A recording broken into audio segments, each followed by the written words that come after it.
Hello friends, welcome to your my channel MS Classes. I want to get to support me by subscribing to my channel.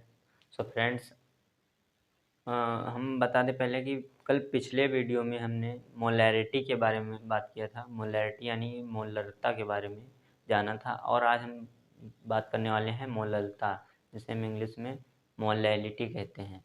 तो चलिए देखते हैं molality का definition क्या होता है।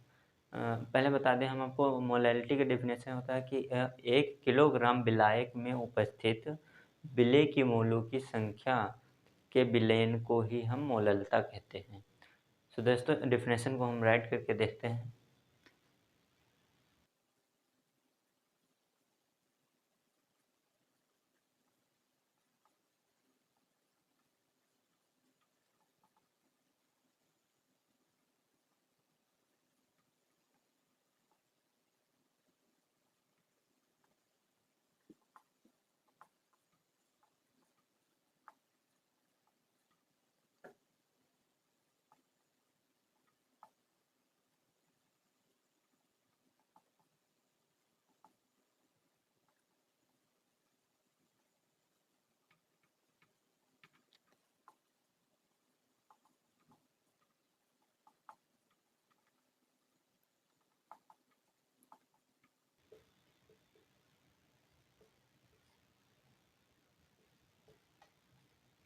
एक किलोग्राम विलायक में उपस्थित विलेय की मोलों की संख्या के विलयन को ही हम मोलरता कहते हैं और इसे हम स्मॉल यम से प्रदर्शित करते हैं, स्मॉल यम से दर्शाते हैं।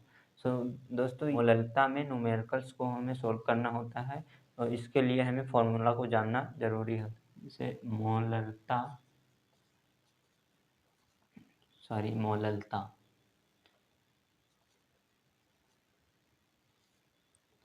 जिसे हम स्मॉल एम से प्रदर्शित करते हैं। विलेय की मोलों की संख्या यानी कि विलेय, फॉर्मूला के लिए हम केवल लिखेंगे विलेय का मोल।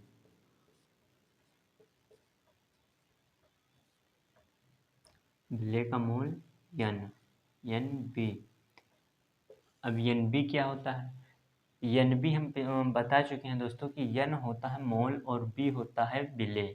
विलेय की बात हुई इसलिए यहाँ पे एन बी है। और विलायक को दर्शाते हैं ए से, विलेय को दर्शाते हैं बी से। जिसे हम लिख के बता दें कि एन जो होता है मोल को हम एन से दर्शाते हैं।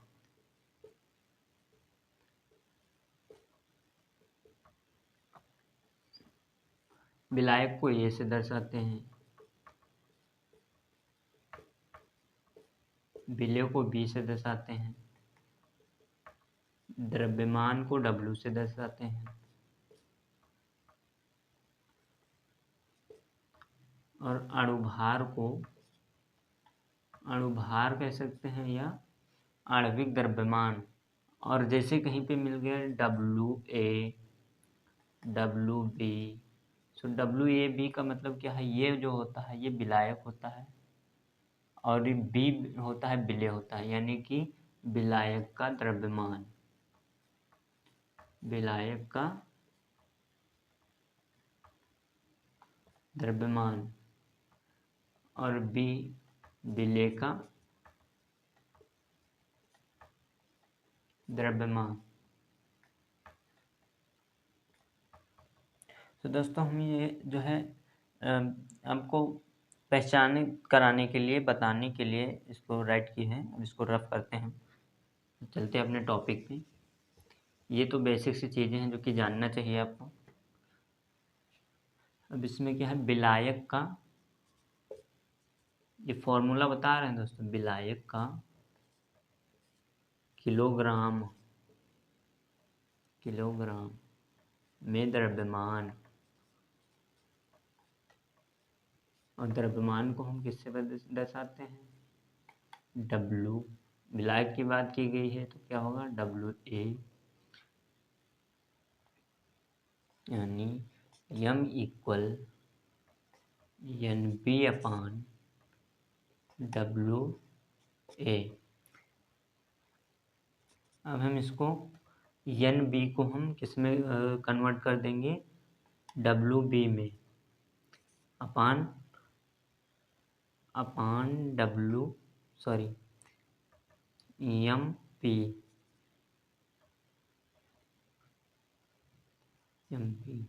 डब्ल्यू ए, जो क्या है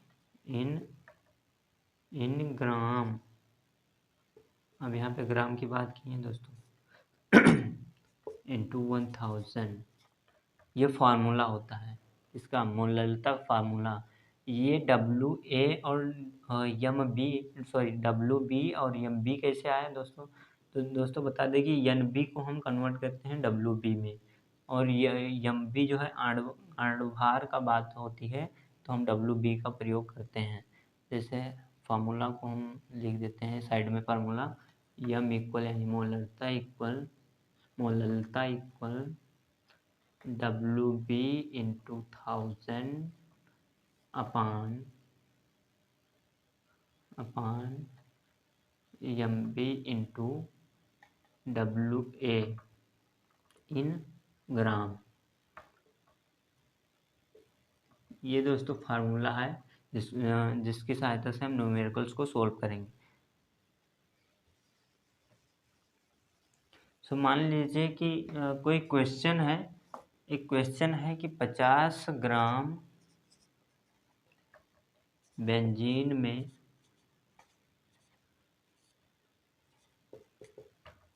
2.5 ग्राम एथेनोइक अम्ल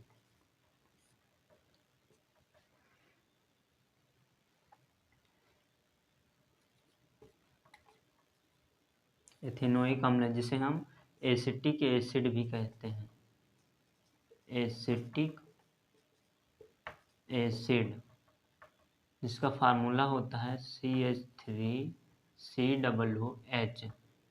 ये जो है एथेनोइक एसिड होता है, या फिर कह सकते हैं एथेनोइक अम्ल। तो दोस्तों ये क्वेश्चन हम लिख रहे हैं कि 50 ग्राम बेंजीन में 2.5 ग्राम एथेनोइक घुला होता है, तो इसका जो है एथेनोइक अम्ल के मोललता की गणना की, मोललता की गणना कीजिए।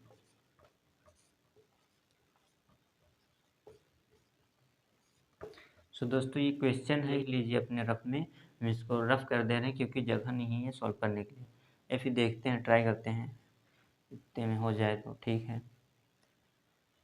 पहले इसको जान लें कि यम यम इक्वल क्या डब्ल्यू बी क्या होता है,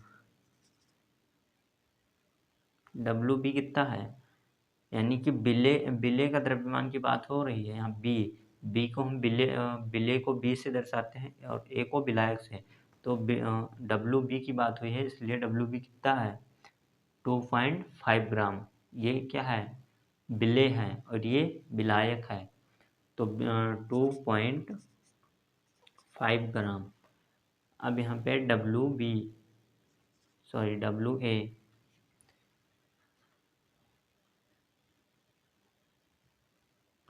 डब्ल्यू ए कितना है 50 ग्राम,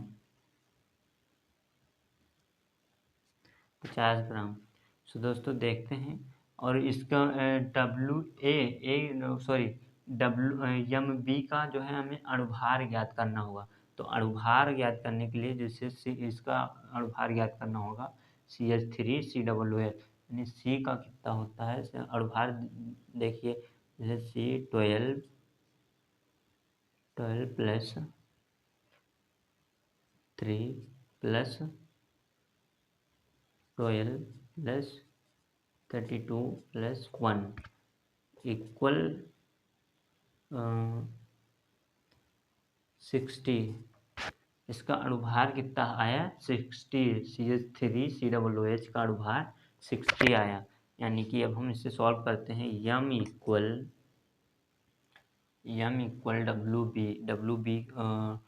बी जो है 2.5 इंटू 1000 अपान अणुभार कितना था इसका, यम यम यम बी की बात हुई है, यानी कि विलेय का अणुभार कितना है 60 इंटू 50, यानी कि विलायक का द्रव्यमान 50।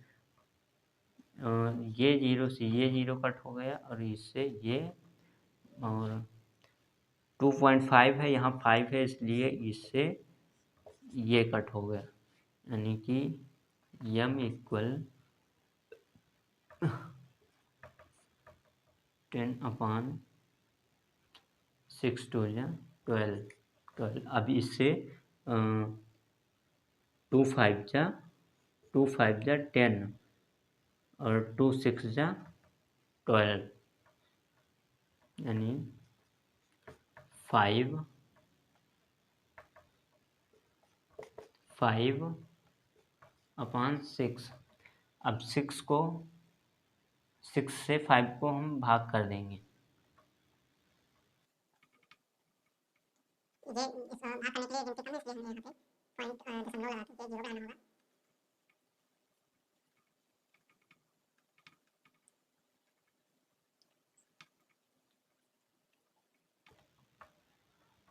दोस्तों कितना आ गया 0.83, यानी कि हमारा जो है मोलैलिटी का रिज़ल्ट 0.83 इतना आ गया।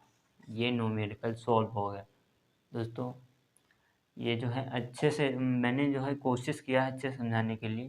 सो दोस्तों thank you for watching my video.